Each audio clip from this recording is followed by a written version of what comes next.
So what I want to go over in the last part of this second series is just as as succinctly as I can give a summary of uh, the argument and the the purpose or the intervention that each section of the first chapter of Grammatology is attempting to make. Okay. I've gone over the first section a few times, or at least paragraphs from the first section a few times. That first section is called the program. Now, at this point, that word hopefully stands out as very significant to the argument of this first section, that the program, or a concept of the program, uh, or the code or the sequence, um, is a concept that links up two of the fields that Derrida is identifying as indicating a kind of radicalizing of the notion of writing. Okay, and those fields are biology or genetics, the program, gene sequencing, the program of a cellular structure, and cybernetics, right, computer code or computer programming. Okay, so what Derrida is arguing is that in this section is that um, the radicalization of writing here that I've sort of read for you and walked you through in two of the previous lectures that I've given, that this radicalization, although it seems much more visible than it's ever been to us, is not really an anomaly. That what it actually shows us is that writing, or what we think of as writing, has always been announcing itself as primary to uh, the kinds of things that Derrida is associating with logocentrism. Okay? That if we look back at other texts, outside, of course, of the fields of biology and cybernetics, what we find, and Derrida is going to try to earn this throughout the rest of this book, that what we find is the logos is actually nothing but a signifier at play in a larger game, and that writing has always already been announcing itself as the primary element. Even if, as I went over in the last video, even if the very operation of this primary writing, or this radicalized writing, includes the concealment or the erasure of its, you can tell I'm reading, of its anteriority, even to the most fundamental or foundational of our origin stories, um, or to our most fundamental groundings of truth. Okay, whether we call this logos, whether it's creation, spoken language, rationality, reason, the unconscious, God, self-consciousness, spirit, solidarity, um, breath, thought, a presence, what have you. Any of these foundational principles um, that have been sort of clustered together under this Greek word logos. Right? That writing, even in the most ancient of texts, is always announcing itself as anterior to these. Okay, even in texts that attempt most strenuously to exclude it or exteriorize it from its systematization or grounding of truth in some sort of what Derrida is going to call transcendental signified. Okay. So that's the first section. Uh, and one should note here that Derrida, he wants to rethink writing's primacy, but he wants to do so by actually inhabiting the very discourses that seek its debasement or its non-essentiality to a study of language. And so that's why in chapter 2, which you're reading for this upcoming week, he's going to take so much time reading Saussure, right? Not dismissing Saussure, not trying to invent his own concepts, but actually spending time inhabiting Saussure's course in general linguistics in order to show the ways in which writing continues to be a menace, continues to announce itself as primary, even as Saussure is attempting to render it secondary, accidental exterior to his theory of the sign. Okay, so that's part one. Part two, the signifier and truth actually begins with something of a joke. So if you open up to page 10, the first sentence, quote, the rationality, and he has rationality in quotation marks, but perhaps that word should be abandoned for reasons that will appear at the end of this sentence, which governs a writing thus enlarged and radicalized, no longer issues from a logos. If you take out the bracket, it makes more sense. The rationality which governs a writing thus enlarged and radicalized no longer issues from a logos, right? So what Derrida is pointing out here is that throughout the history of philosophy and theology and everything, when you seek to study something, what philosophers or what scientists or theologians, what they so often try to do is find the underlying structure, right? The logic or the reason, the logos that accounts and determines how that thing operates, right? So Sir, attempting to study language, finds the structure of the sign as the primary mechanism by which it operates. When the pre-Socratics, right, attempt to do an analysis of existence, what do? Is they ground it in what they originally called logos, okay, reason, spoken word, okay. And so what Derrida is pointing out here is that we can't do the same thing with writing. It wouldn't make any sense to, because this radicalized writing is actually bringing about something that makes that very gesture impossible. Right? He goes on to say, further, it inaugurates, this radicalized writing, inaugurates the destruction, not the demolition, but the desedimentation, the deconstruction of all the significations that have their source in that of the logos, particularly the signification of truth. In the first few pages of this chapter, Derrida, or at least in the first few pages of this section, rather, and I should say, I mean, actually throughout this whole section, right, Derrida is piecing together quotations and passages drawn from a wide array of fields in order to try to make good on his claim that philosophy, both ancient and modern, and theology have linked up in a kind of inescapable and inseparable cluster. Concepts like voice, mind, truth, sound, speech, self-consciousness, hearing oneself, being oneself, presence, self-presence, etc. Okay. And what he's going to argue is that although modern philosophy might think it has somehow detached itself from theology, while theology may have thought it had detached itself from the presuppositions of pagan ancient Greek philosophy, while modern science might think it has detached itself from the presuppositions of modern philosophy, that really this whole clustering continues to form a line of continuity across all of these fields, right? And that line of continuity is, of course, grounded again in what Derrida is calling logocentrism. So let's take a look then. If you turn to very bottom of page 12, let's read a little bit more here. Okay. He says, the epoch of the logos thus debases writing, considered as mediation of mediation, and as a fall into the exteriority of meaning. To this epoch, meaning to this grand and vast time period, belongs the difference between signified and signifier, or at least the strange separation of their parallelism, and the exteriority, however extenuated, of the one to the other. This appurtenance is organized and hierarchized in history.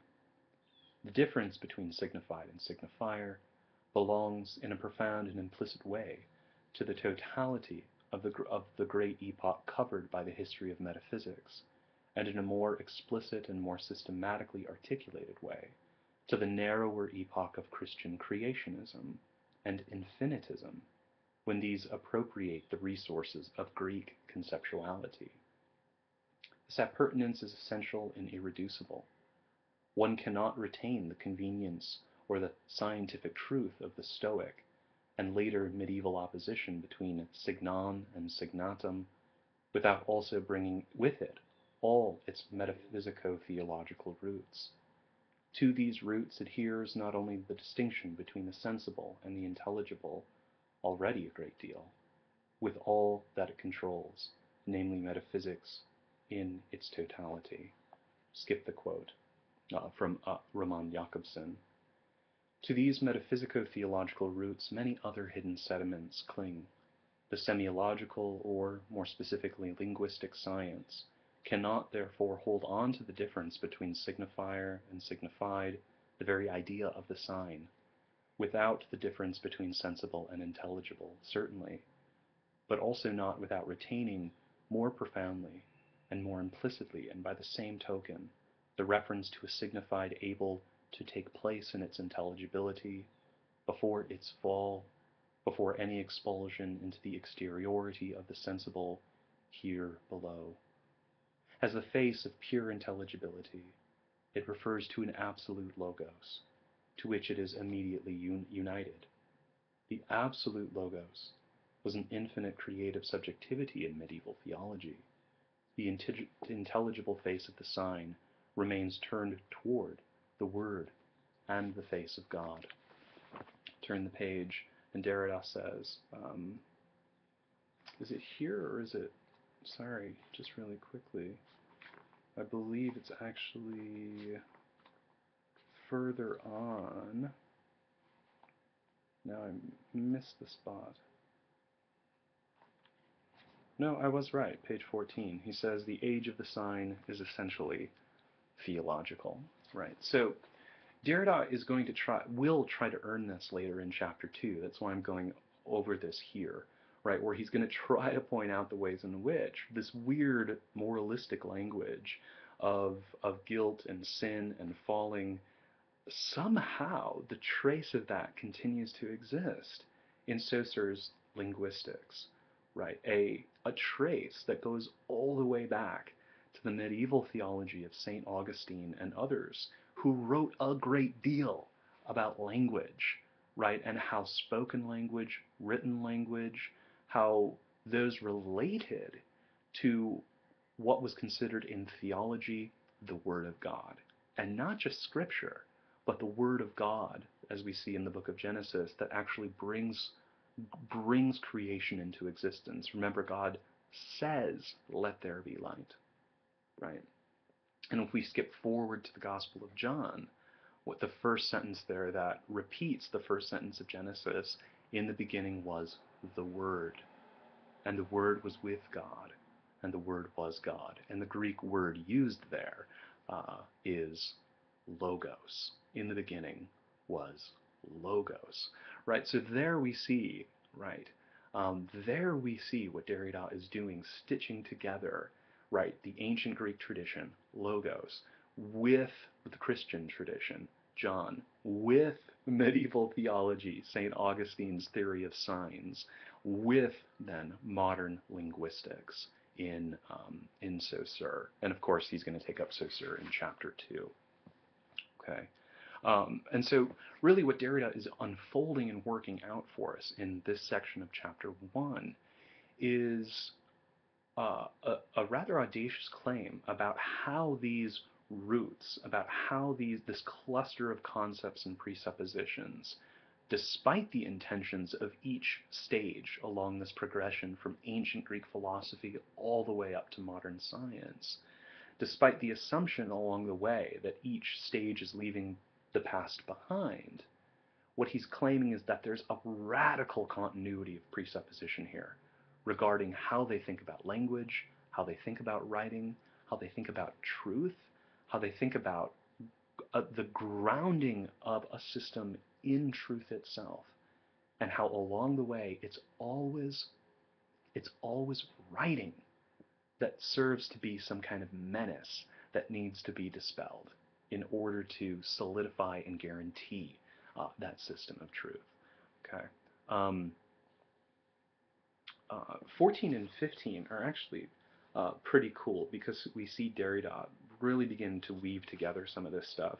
And it really isn't until page 16 that he even moves this into a much more interesting direction, right? He goes on to say, and this is sort of in the second half of this section, it's really interesting.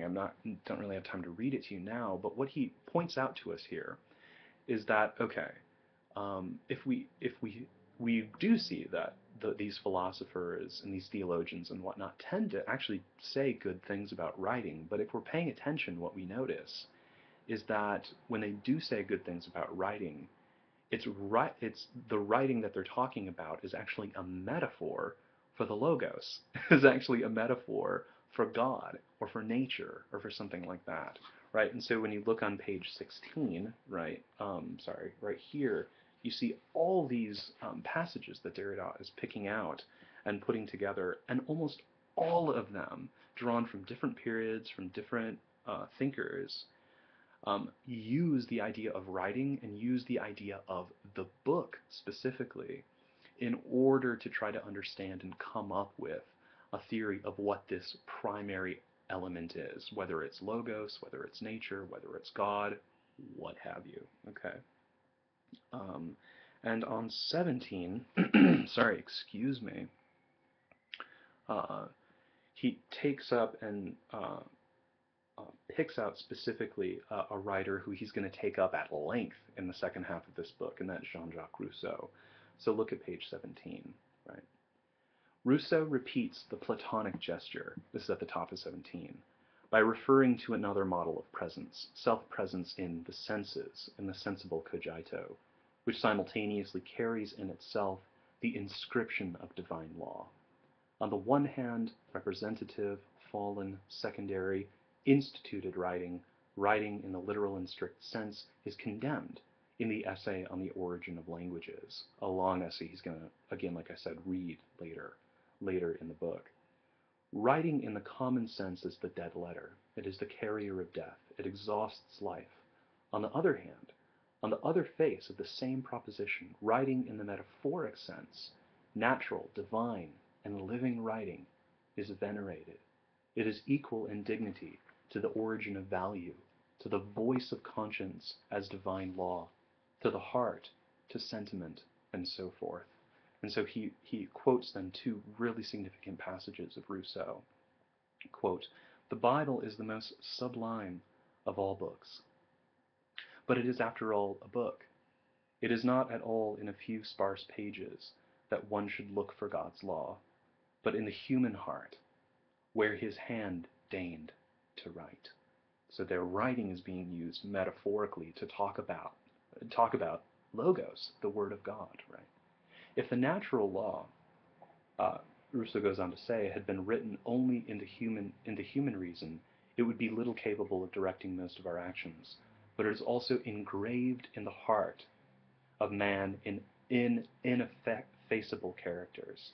There, it cries to him, right? So there we see, as Derrida is going to point out later, a sort of conflation of a spoken cry that can only exist because it's inscribed, written on the inside, right?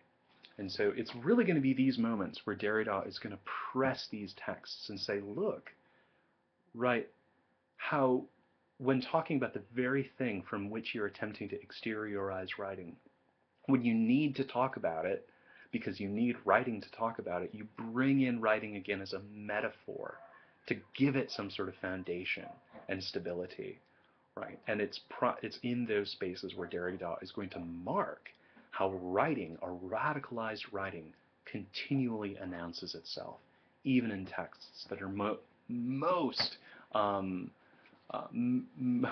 odd ways, sort of averse to thinking about writing within their systems, whether it's theology, whether it's philosophy, whether it's as he goes on to show in chapter 2, linguistics. Okay, so Derrida then,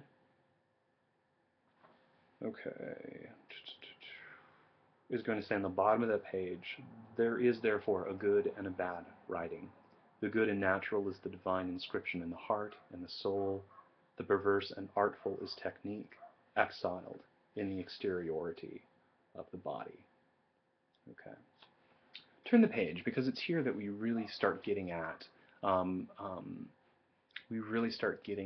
what the title of the chapter means. Okay. Look at the last paragraph of this section in the middle of the page. He says, in the middle of the paragraph, he says, the idea of the book is the idea of a totality, finite or infinite, of the signifier. This totality of the signifier cannot be a totality, unless a totality constituted by the signified pre-exists it, supervises its inscriptions and its signs, and is independent of it in its ideality. So we might think of this just in the sense of grammatology, that of grammatology we can only think of as a totality, guaranteed by the idea that some sort of signified pre-exists it, here being Jacques Derrida himself and his intentions, right? That it is his intentions and his own, the fact that he is anterior to his own book, that would ever allow us to talk about the book as some sort of whole or some sort of totality, right? He goes on to say, the idea of the book, which always refers to a natural totality, is profoundly alien to the sense of writing, right? So this sort of chained idea of the signifier, derivative of some kind of signified that pre-exists it, is precisely the sort of idea of writing that is being undone, desedimented, deconstructed when we start looking at fields like biology, like cybernetics, and like contemporary literature. A kind of writing that seems to have a life of its own, that seems to play and run free beyond the bounds of any kind of authorial intention or any kind of pre-existing signified. Okay.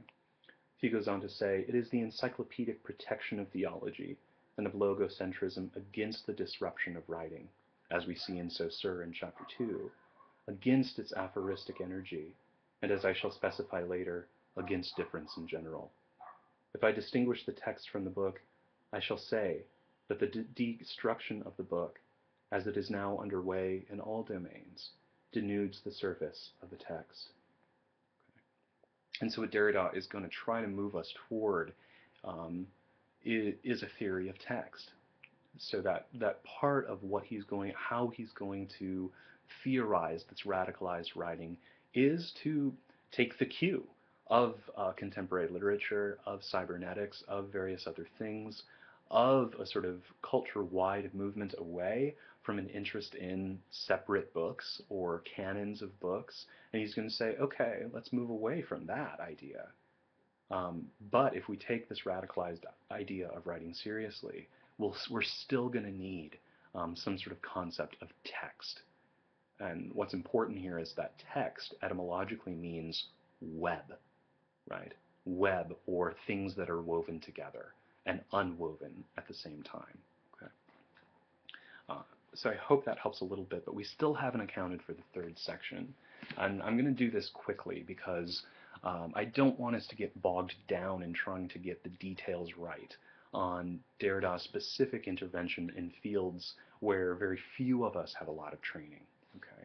So very, very briefly, what Derrida is doing in the third section of that book is taking as his texts the works of two major German philosophers, Martin Heidegger, who published a lot of his work in sort of the 1920s to 1960s, right, and Hegel, right, Hegel, who is another German philosopher who wrote sort of in the middle of the 19th century, not sort of, he did write and publish in the middle of the 19th century. And so what you want to keep in mind is that Heidegger is considered the philosopher of being, right? He spends almost his whole life trying to work out the question, what is being? And we can talk about in class why this is a weird question. And what Derrida points out, although he isn't too explicit about it, is in the latter half of his life, or in his later work, what Heidegger begins to do is associate being with language. And he starts speaking metaphorically, just like, medieval theology, just like ancient Greek philosophy, and associates what he calls being, capital B being, um, with language, with voice, right? Okay, how does he do that? Why does he do it? That's not our concern. Simply Derrida is going to enter that text, enter his oeuvre, and very quickly show how the same sorts of associations that are going on in the texts he's pointing out in the second section, and that he's going to point out in chapter 2 in Saussure, are going on in Heidegger's work. And he's going to do something similar with Hegel, who we can talk about later in the semester. But at the same time, what he's doing is putting pressure on Heidegger and showing how, just like in Saussure, writing is announcing itself as primary to these clusters of ideas, right, to the privileging of the logos and of logocentrism. So too we see it in Heidegger's philosophy, that writing announces itself there too as primary. And so what Derrida is actually attempting to do, I think, in this last section, in a very, very sort of broad strokes, is attempt a beginning to the deconstruction of Heidegger's entire philosophical oeuvre. Okay, so those of you who know a little bit about philosophy will know that that's a tremendously audacious task, but makes sense given that what Derrida is attempting to do in this book is deconstruct the entire history of philosophy and ideas and thoughts that, in some sense, all the major figures are guilty of clustering, right, thought, voice, presence, being, all together in the name of attempting to exteriorize writing as some sort of menace, because it really it really resists fitting into whatever sort of structure they're attempting to set up, whether they're studying language, reason, logic, history, or did I say language already? Probably. Whatever. Okay, so as you can see, I'm just starting to talk in circles. So in this last section, what Derrida is doing is saying that these two German philosophers, who are just as guilty as everyone else of exteriorizing writing in their work, in a way, what we can think of as the beginning of writing is always already there. It's in Hegel, it's in Heidegger, going back, it's in St. Augustine, it's in Plato. Right? So that's the irony of, the title of this chapter, right? That we see here and now, or at least in the late 60s, some sort of sense that the age of the book is coming to an end. We can maybe think of the analog here too, right? When we think of the very medium I'm using right now in order to explain a book, right? But while the idea of the end of the book may seem here and now, the beginning of writing is not here and now. It's always already been beginning, right? And in some ways has provided the very tools by, with, and according to which, or in accordance with, rather, that's what I'm trying to say, these philosophers and thinkers have attempted to debase and exteriorize it. Okay. So if a lot of this language sounds a bit too extreme, like, why does Derrida say that these philosophers are debasing writing or exteriorizing it or somehow punishing it? This makes it seem as if they're in some kind of weird political race, right? Or some sort of like actual death match, right, with writing. And Derrida will actually bring this up in the second chapter and say, why am I using this really extreme language to talk about this? And what he's going to, show us there is that it's not actually him who's using that language. It is the writers themselves.